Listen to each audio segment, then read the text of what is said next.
All right.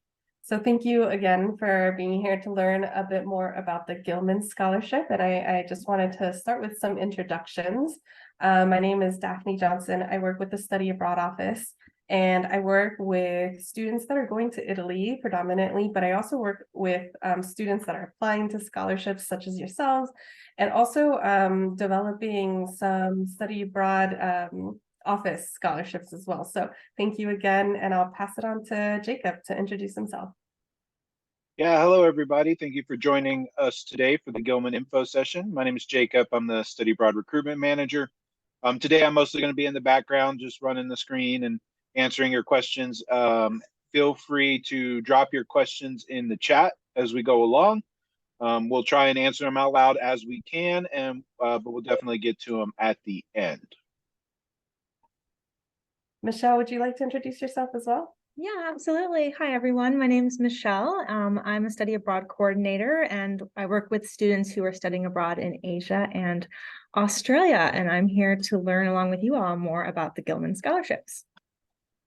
Thank you. And then we also have a very recent Gilman alumni. Would you like to go ahead and introduce yourself? Sure. Hello, everyone. My name is Ariana Rivera. My major is electrical and computer engineering, and I just went to study abroad this summer to Madrid. And you were awarded the Gilman Scholarship, correct? Yes. Awesome. So thank you for being here to help other students that were in the similar situation that you were about a year ago. And your insight is super valuable and helpful. And as Jacob mentioned, if you have any questions in the chat or questions, feel free to put them in the chat. I'm going to probably go ahead and turn off my video as I go through this presentation, and I kind of just want to get started. We do have a lot of information to cover, and I will be sending out the recording to everybody who's here as well, so as well as some resources. So I'll go ahead and get started first with just information about the Gilman Scholarship. So it's actually a national scholarship. It's not through our office. It's a scholarship that students across the US can apply for. It's actually funded by the US Department of State, so it's funded by the US government, and it became the largest study abroad scholarship across the US.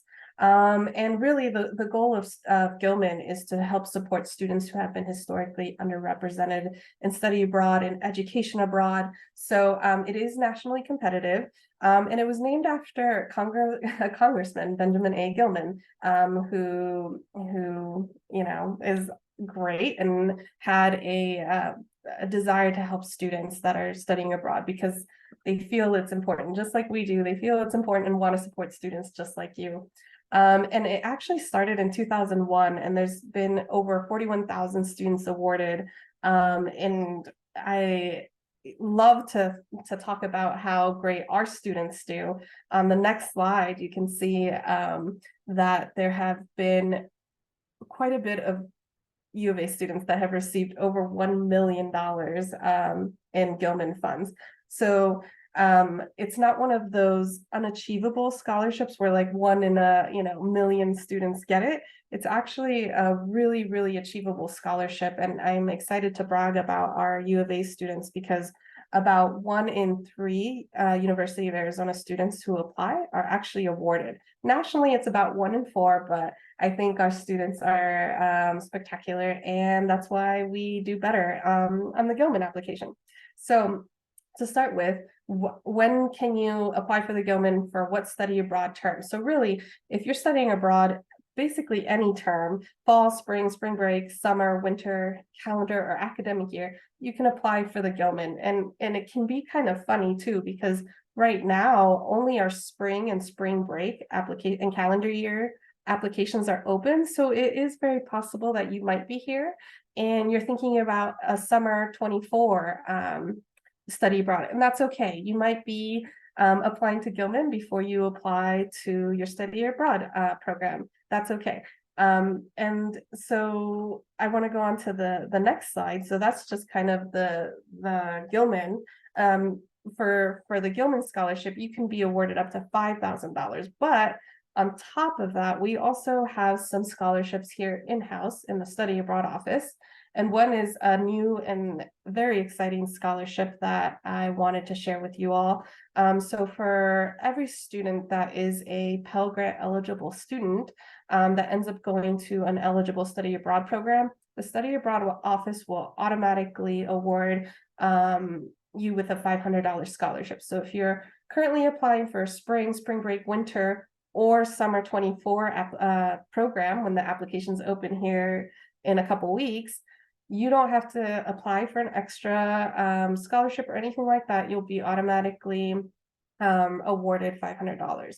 But on top of that, we also have what we call the Gilman Application Award. And so if you're here and you are learning about Gilman, I applaud you, because that's the first step in receiving the Gilman Application Award, because we actually automatically award that to every student who submits a Gilman application in full and is going on an eligible study abroad program. Basically, the eligible study abroad programs, essentially, if you're going on a faculty-led or Arizona location, those like UA London, Rome, UA Barcelona, those, if they're on our website, our exchanges, all those are eligible. So if you can find them on our website, they're mostly eligible for these two awards. So $500 automatically for Pell Grant recipients, and you can double that by applying to Gilman. And hopefully you get awarded the Gilman, and you're all set for studying abroad and fully funded, right? So next slide, please, Jacob. I've been mentioning the term eligibility a lot in these two slides. So let's go ahead and start with the eligibility for Gilman. So it is for US citizens or US nationals. You must be an undergraduate student in good standing. You must be receiving a federal Pell Grant during the application or when you will be abroad. You must be on a program that you are earning credit for. So most of our programs on the website, you're earning credit, academic credit for those programs. So that is one of the eligibility requirements. And you must also be studying abroad in a country with an overall Department of State travel advisory of a level 1 or 2. These change every once in a while. So be sure to check that your country that you're studying abroad in or hope to study abroad in is at a level 1 or 2. I would say most of our study abroad programs are located in a country that is level 1 or 2. I have the links there too, so that you can verify. And the nice thing is there's no minimum program length requirements. So I know that we have a couple of short-term programs in the winter and the spring break that are about a week long, and that's okay. You can apply for Gilman as well. So one quick thing about the Gilman scholarship, that students can receive it only once. But the great thing, especially about the October cycle, which is what we're talking about today, is that if you apply in October for, let's say, a program in summer, and let's say you don't receive it, you can actually reapply again in the March cycle. So even though you can only receive the Gilman scholarship once, if you apply and are not awarded in October, you could theoretically apply again in March. And we'll go through some of the deadlines and timelines in a little bit. So I'm going to go ahead and go to the next slide, because there is kind of a few offshoots is how I like to think about for Gilman. There's also the Gilman McCain Scholarship. And so basically it's essentially, I don't know, I guess a twin sibling of the Gilman, regular Gilman Scholarship.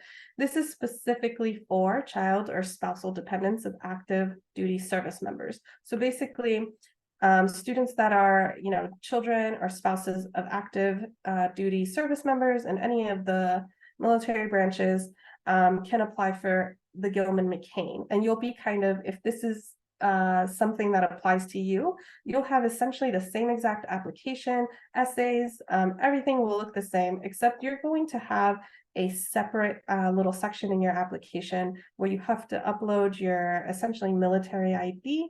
And instead of having a requirement of having a Pell Grant specifically, Students that are eligible for the Gilman-McCain can be recipient of any type of Title IV federal financial aid.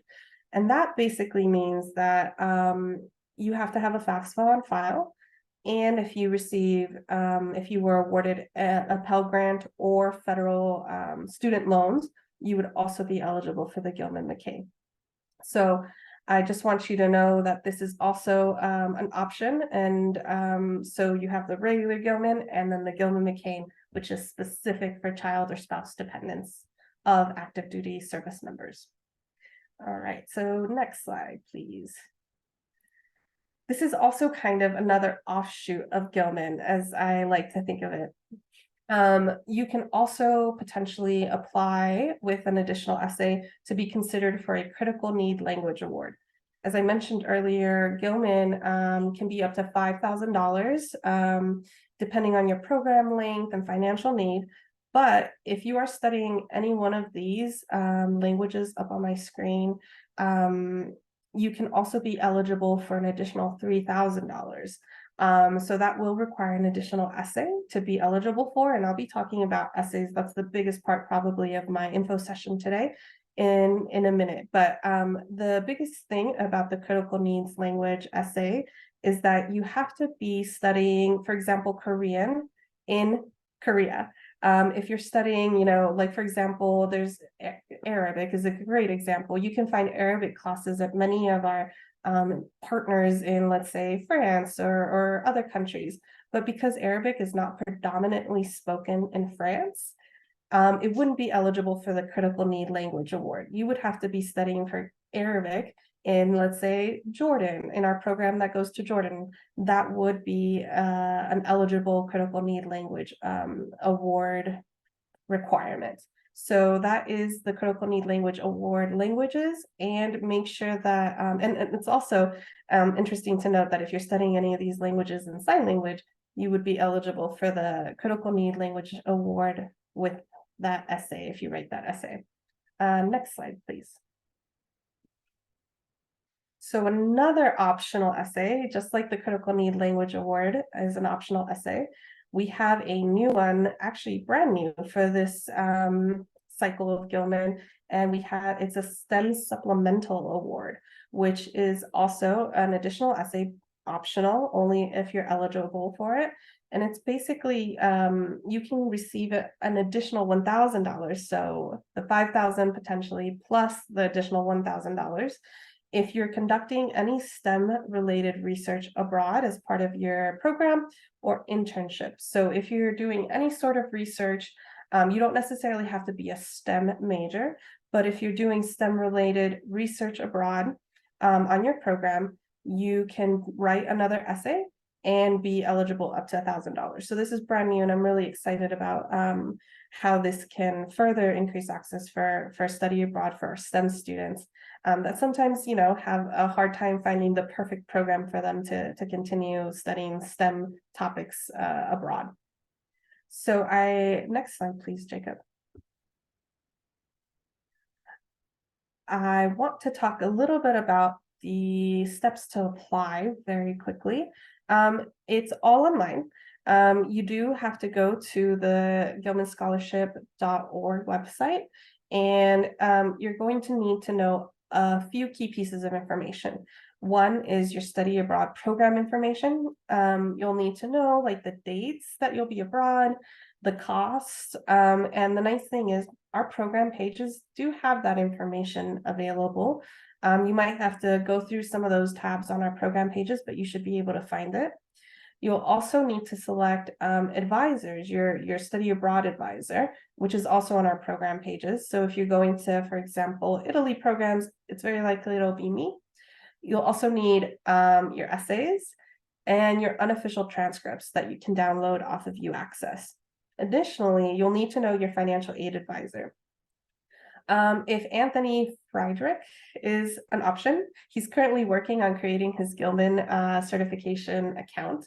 That's who you should pick. If he's not on there yet, you should pick Jonathan Phillips. But at the end of the day, don't stress out if you pick the wrong person. On the back end, all the certifiers can like switch you. So for example, if you're going to Japan and accidentally select me as your study abroad advisor, I can actually switch it to Michelle, who would be the correct person for students that are going to Japan. So do your best. It's on the program page, but don't stress if you accidentally pick the wrong person.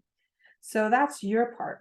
The next part is our part, is the advisor certifications. So the study abroad advisors and financial aid advisors will go in, and me as a study abroad advisor, I'll verify that your dates are correct, your costs are correct, and then the financial aid advisor is going to go in and verify that you do have a Pell Grant and are an undergraduate and those kinds of things. We have a whole week after the Gilman application deadline to certify. Advisors have different ways of working with this. Some advisors like to certify students one at a time as they come in. I find that the financial aid office tends to wait until all of them are in and do them all at once. But never once in the 6 years that I have worked here has there ever been a student not certified. So when you select one of us, we'll automatically get an email saying, hey, you have a student that you need to certify from Gilman. And then we will go in and certify. So I just ask that you all are patient because we have a whole week, even though your application deadline is going to be October 5th, as you can see, Jacob, from the next slide, please. We still have an additional week. So here is the important deadlines and timelines for Gilman. So right now we're looking at that blue top section for the October deadline.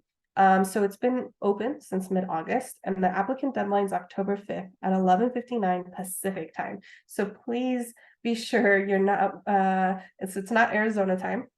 And also please don't wait to the very last minute. I can't tell you how many like upset students I've had in the past years where they're, just waiting to the last second, and then the Gilman site crashes or their internet goes down or something tragic happens and they can't submit their application. So I beg you, please don't wait to the very last minute. And then, as I mentioned, our advisor deadline won't actually happen until October 12th.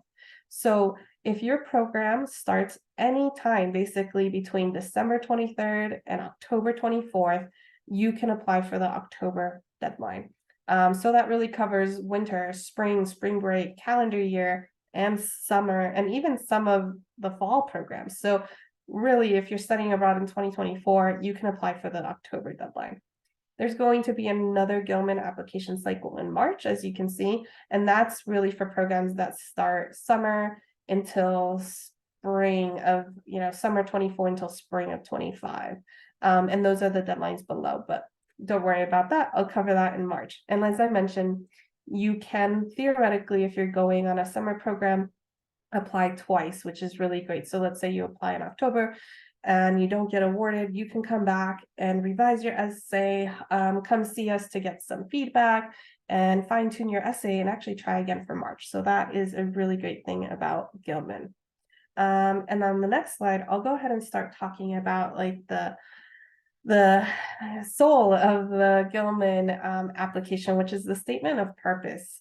This is absolutely the most important essay in your Gilman application. So you will have a total of 3 required essays, or possibly more if you do one of the optional essays. So the statement of purpose is a maximum of 7,000 characters, and this includes spaces, so that's important to know. And this is truly the only way that the selection panelists will get a sense for who you are and your reasons for studying abroad. So I think the best way to think about the statement of purpose is essentially it's your personal interview on paper, right? So this is where you need to talk about your academic goals, your professional goals, and all the personal growth that you hope to get from study abroad, and how the Gilman Scholarship can help you accomplish these goals. I want to also talk about like preference, the preferences that Gilman provides to students that are applying. So students, preferences given to students who haven't studied abroad before and who come from diverse backgrounds. Some examples of populations of diverse backgrounds are, first generation students, veteran students, students who are studying STEM, racial and cultural diverse students, students with disabilities, students who are attending minority serving institutions, which we are. The University of Arizona is a Hispanic serving institution, and transfer students. And actually, that's just a few examples, though, just off the top of my head. That's not necessarily all of them. The main point of that is be sure to write about those. If you identify within any of those populations, you have to be explicit in your essay and your statement of purpose, because that's the only way the selection panelists will know that about you. I was a selection panelist last year for Gilman, and basically the only information we're given is your school, your grade level, and that's about it. Everything else, your major and those kinds of things, you have to explain to the selection panelist. And I think Ariana, if you want to jump in right here and tell me, what do you think, how was your experience with writing your statement of purpose? For me, in that part, I did feel like a little bit stuck on what to write, because it also asks you to relate to the study abroad program that you're applying to. But once you like start brainstorming about how you relate to it, for example, I went to Spain. So as a Mexican, I have a Mexican heritage, so I know Spanish. So I was able to relate a lot with the Spain's culture. So I think it's you need to put all a list of all the factors that you can relate to that, and also how that study abroad program is not just for a while, but that it will help you with your school and your career once you end once you have your bachelor's. So I would just say to write as much as you can. When I started cleaning up my essay, which is like 2 pages long now that I'm looking at it again, I noticed that it shrank a lot once I sent it to the writing center, and I was able to give my point of view, or give them the main idea of why this study abroad program was going to help me in my future.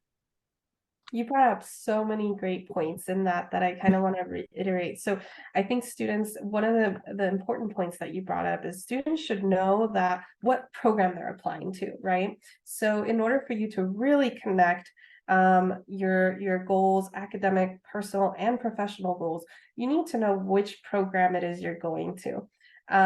Additionally, you need to be able to really write and rewrite your essay.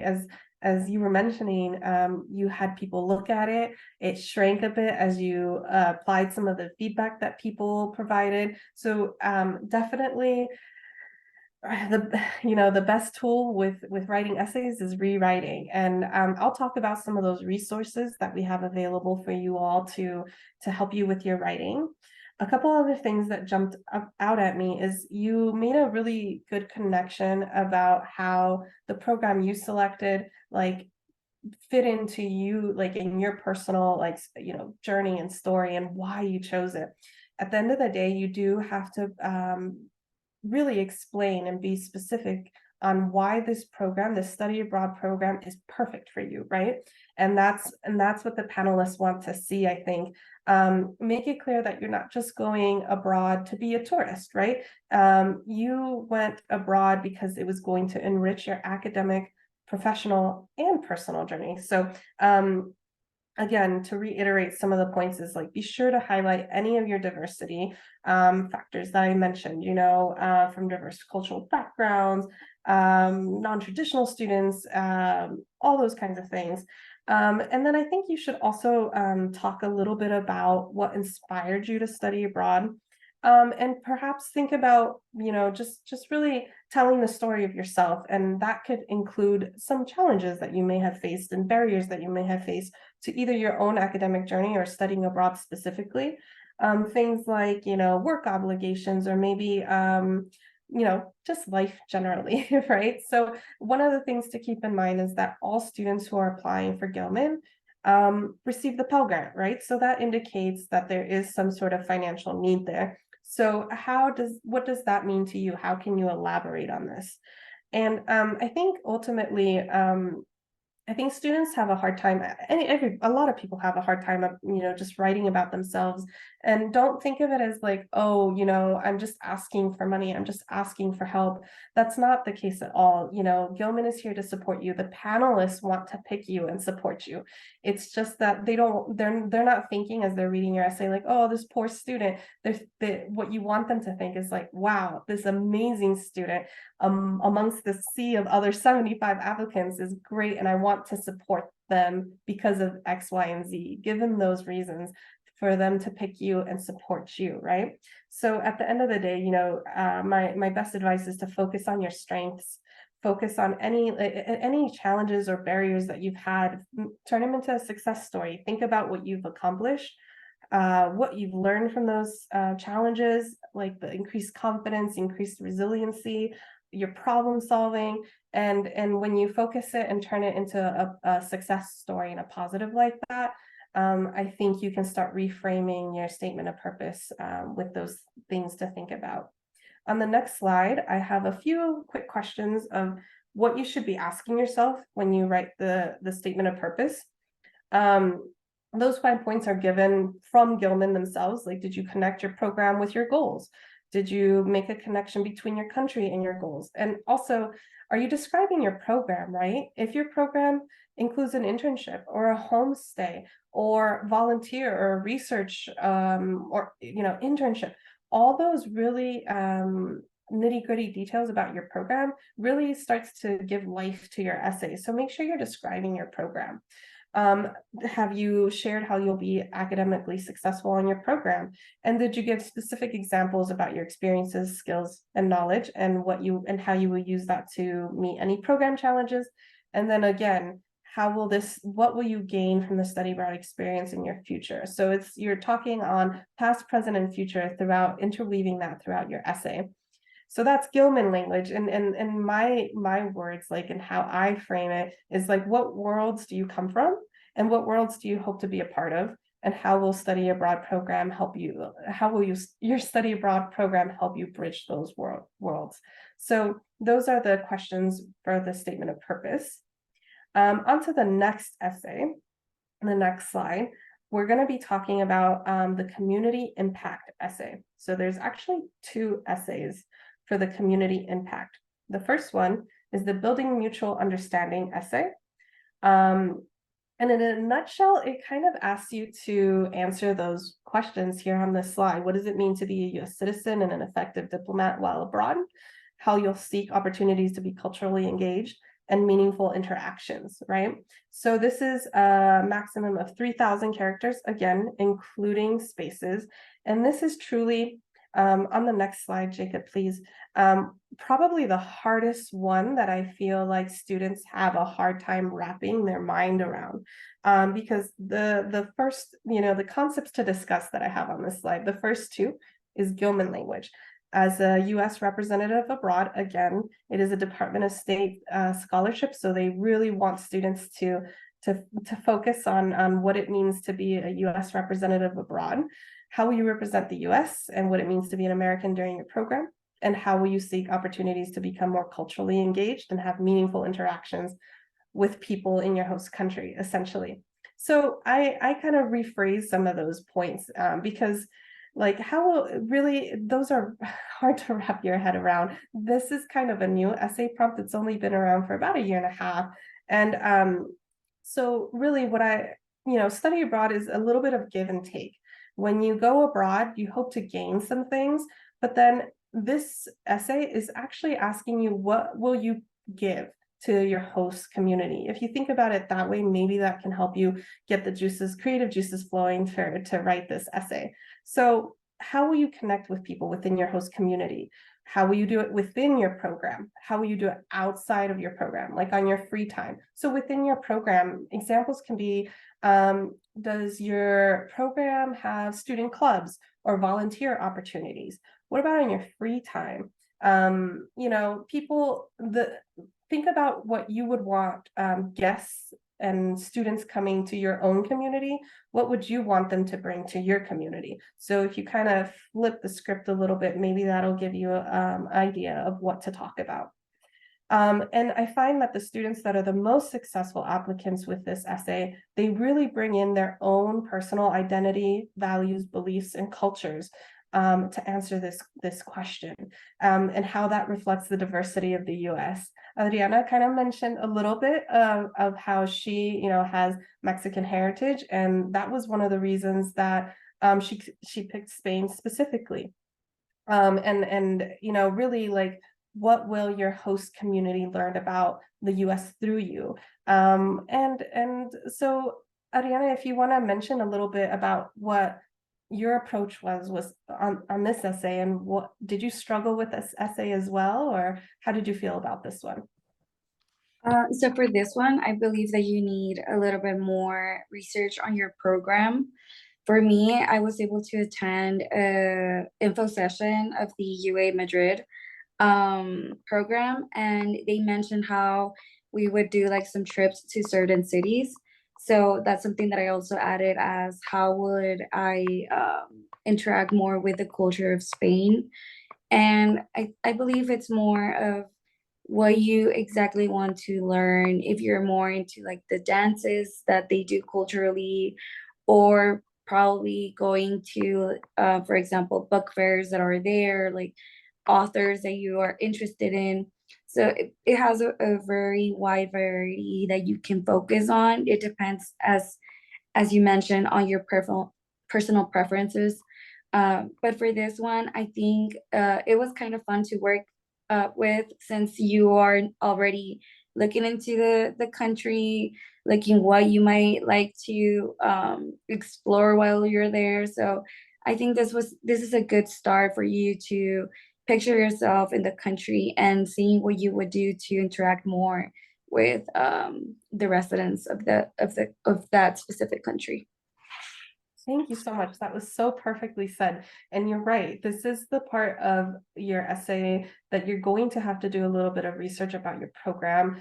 Thinking about, like, for example, some of our programs in Spain have homestays. So thinking about how you can be involved within your own homestay family community, right? And thinking about expanding that to the campus community if there's clubs and organizations.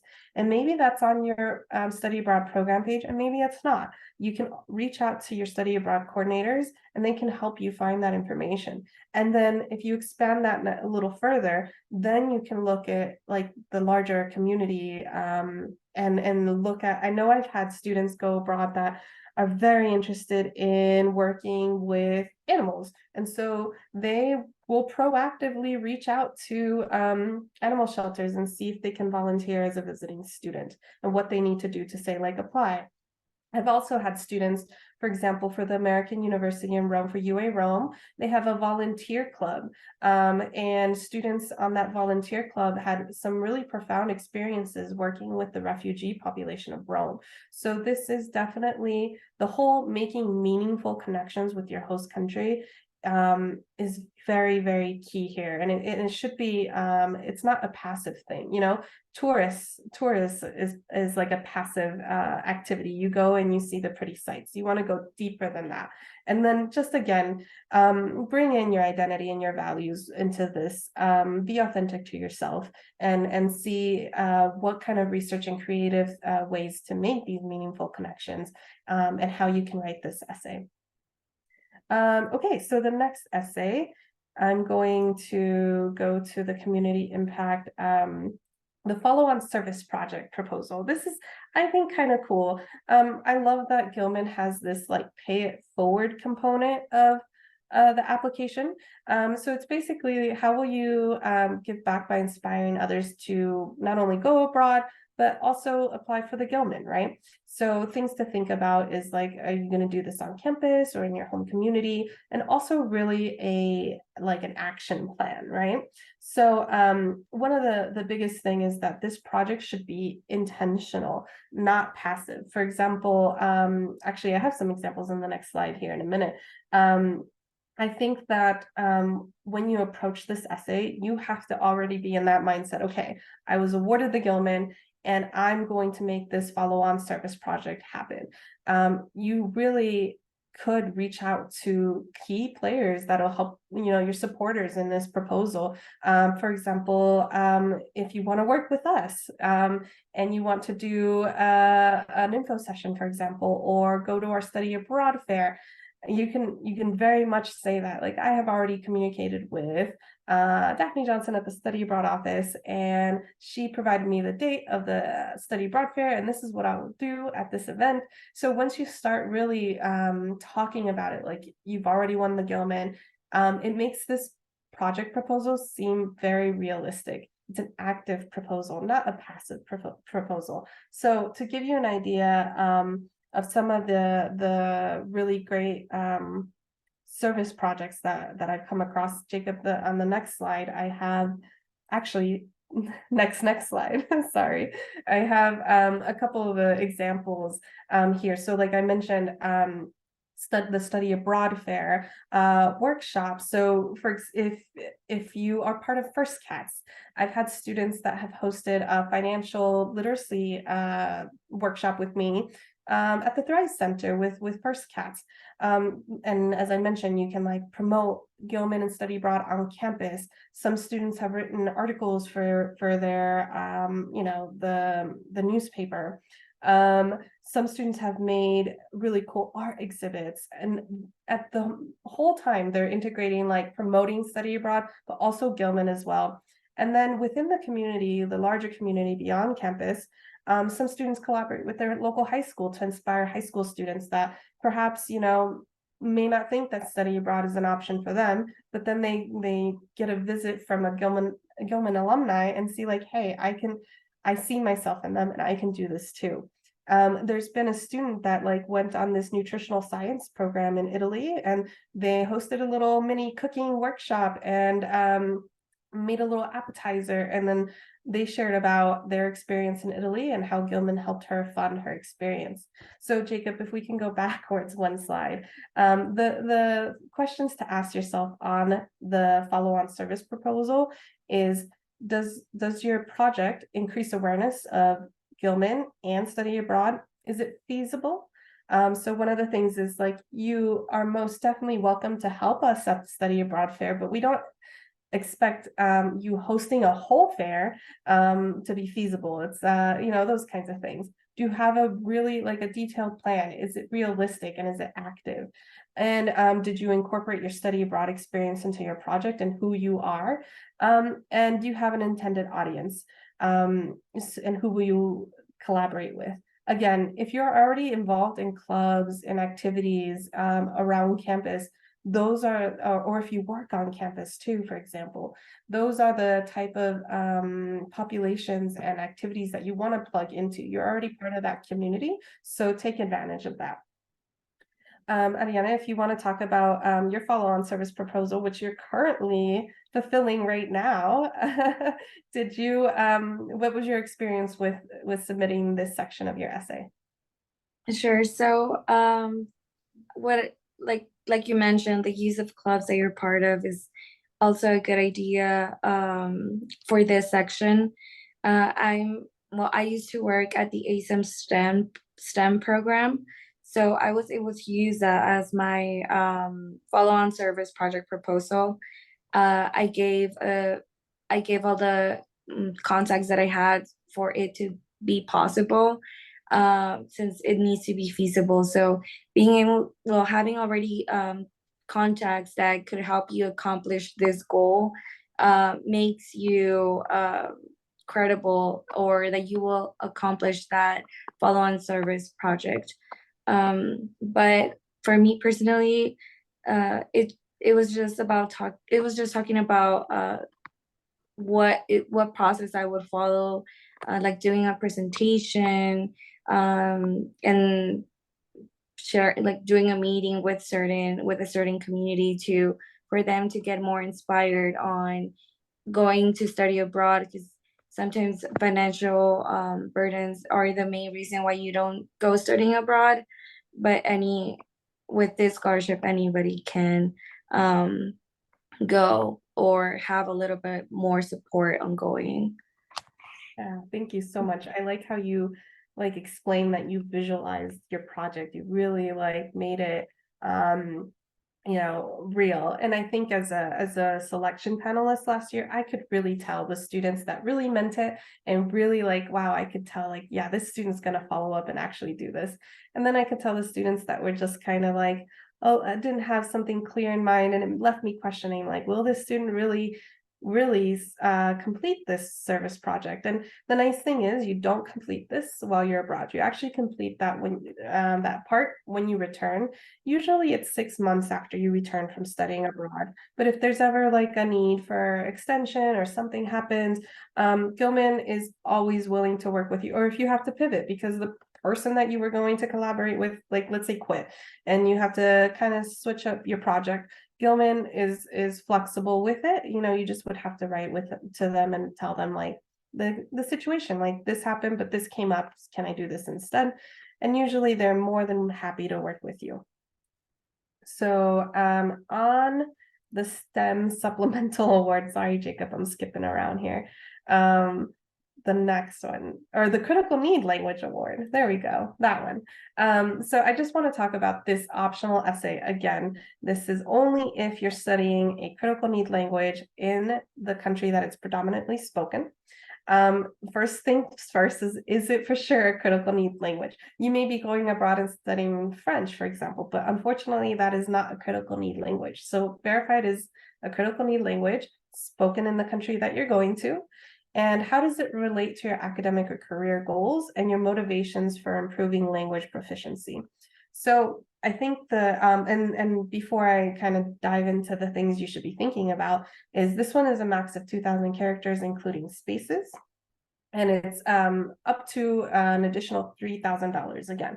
So I think the most important part about the critical need language essay is that you make it clear that you are going to continue the use of this critical need language in the future. It's not just like a hobby that you're just learning, Korean just because you like Korean culture. Maybe that is part of it, but how will you continue using that in a professional setting? Like, for example, are you a student going to school to be a doctor? And does that help you in your role as a future healthcare practitioner? Because you'll be able to serve, clients, or not clients, patients from from many different diverse cultural backgrounds. That is just one way that students tie in their language skills and make it more tying it into their academics. Is it helping you with your major, minor, and professional goals? And I think that is key with this particular essay. Again, it's optional only if you're studying those critical need languages. And I'll go ahead and move on to the next slide and talk a little bit about the next optional essay, which is the STEM Supplemental Award. With the STEM Supplemental essay, which is also optional. Jacob, if you could move on to the next slide, please. The STEM Supplemental Award, again, is an optional essay. It has up to 1,000 characters, including spaces. And this one is specifically if you are doing STEM research in your study abroad program. So I don't have the correct slide up yet, but it's okay. This is a new award, so I don't have any, we don't have any experience with it. I'm excited that Gilman is bringing it to the table, but really it's back to, oh, we lost Jacob. Really it's back to express your motivations for the continuation of your STEM field. For example, is this something that you hope to have a career in later on in life? That is, I think, what they're really looking for the most. You don't have to be a STEM major to be awarded this particular supplemental award. You just have to show continued motivation to continue that through your academic or professional journey. So I'm going to go ahead and share my screen. Actually, I don't need to share my screen. What I was going to talk about next is Gilman Scholars and their top tips for applicants, which I am glad I have Ariana here for. What would be your top piece of advice if you could focus that down to one thing, what do you think would be your top piece of advice for future applicants? My top piece of advice would be to take your time on writing these essays, especially on the statement of purpose. That one is the one that has more characters on it. Like I said, don't be afraid. You probably passed the 7,000 limit, but as I said, like I submitted my paper 3 times to the writing center, and every time they came back with good comments that helped me make my essay stronger. So I would just recommend to start early, write as much as you can that describes you and the main reason why you want to go study abroad. And yeah, don't be afraid of asking for help, of using U of A's resources. They were always so nice with all their comments and advice. So I would just say to don't, even if you're already tired of submitting it again, you just do it. You won't regret it, and it's worth the time. Absolutely. The spending quality time on your essay is key. Again, with my experience reading these essays, I think I was given 70 essays to read.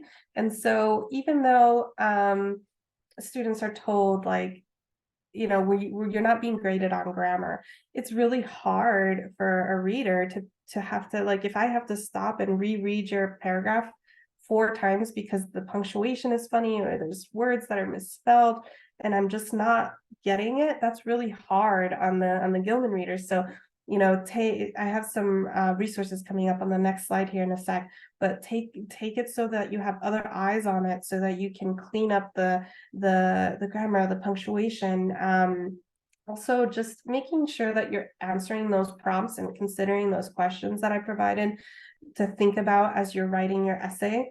And then just not waiting till the last minute, right? And then I think at the end of the day, just be your truest self. And I think just having the confidence that you're worthy is really truly that piece, because we know it's hard to write about yourself, and we're here to support you. And I have some resources on the next slide on how not only we as in the study abroad office are here to support you, but other external campus resources are here too. So study abroad coordinators be more than happy to help you with your essay. If on the link there, if you find your study abroad coordinators link, and set an appointment with them and send them your essay in advance of your appointment, at least 2-3 days, so that you can spend the half-hour appointment time going over your essay with them. We totally would be more than happy to do that kind of thing with you. Of course, we have the Think Tank Writing Center, the Writing Skills Improvement Program, and the Office of Nationally Competitive Scholarships. They're housed within honors, but they help students across campus. They're not just for honor students. In fact, the person that works there is a Gilman alumni herself. So she's super enthusiastic and more than willing to help Gilman applicants. And then I also have on the next slide, some online resources that I have so that you can access anytime. So I'm eventually, once this recording and the slides are ready, I'm going to put them in this Google Drive folder. I have the questions of what to ask yourself as you write your essays, some sample essays from previous Gilman alumni. Please note, I'm working on updating those. As I said, the Building Mutual Understanding essay is kind of new, so I don't have a lot of sample essays of that. So just kind of check back in the upcoming weeks and you'll see maybe some more essays added. And then I have some writing guides so that you can start brainstorming and getting those creative juices flowing. And then I do also have some little bit of information about other study abroad, federally funded scholarships that you can look at. On the next slide, we have some really great events coming up to help you through the process of applying for Gilman, or just fun events, actually. The first one is Party at Global. It's coming up on September 20th from 7 p.m. to 9 p.m. And that's just to get you familiar with our global center, familiar with us. A lot of our staff's going to be there, and there's going to be food and music and giveaways, but then there's also going to be a drawing to win a 250 scholarship. But then more specific to Gilman are the last 3 events. We have a virtual writing workshop where we come into Zoom, bring your essay draft, and we'll get in breakout rooms. We'll read the essay with you and provide some feedback. And then we have one in person in our global lounge.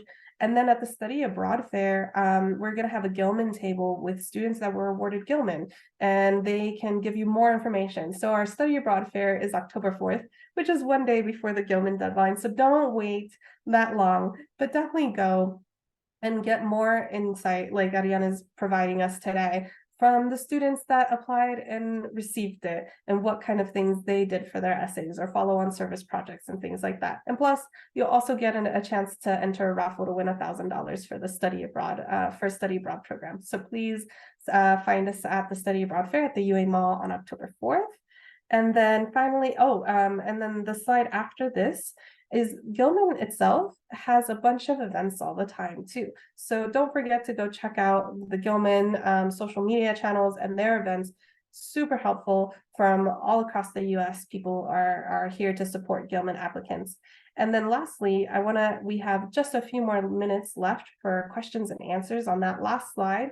I think I have my contact info, Jacob's contact info, and then just at the end on the side, just for you to think about the selection criteria. So the little tan ones are the optional essays, but the blue ones are the selection criteria that selection panelists are actually given, like to, we have a rubric, the students get graded on these main topics. So just something to think about as you think about your questions and as you write your essay. But yeah, I did a lot of talking and provided a lot of info. So I would be more than happy to turn it over to Ariana if I missed anything, or Jacob, or my colleague Lindsay, who's here too, who've all worked with students applying to the Gilman scholarship. If you all have any insights or information that I missed, please feel free to chime in.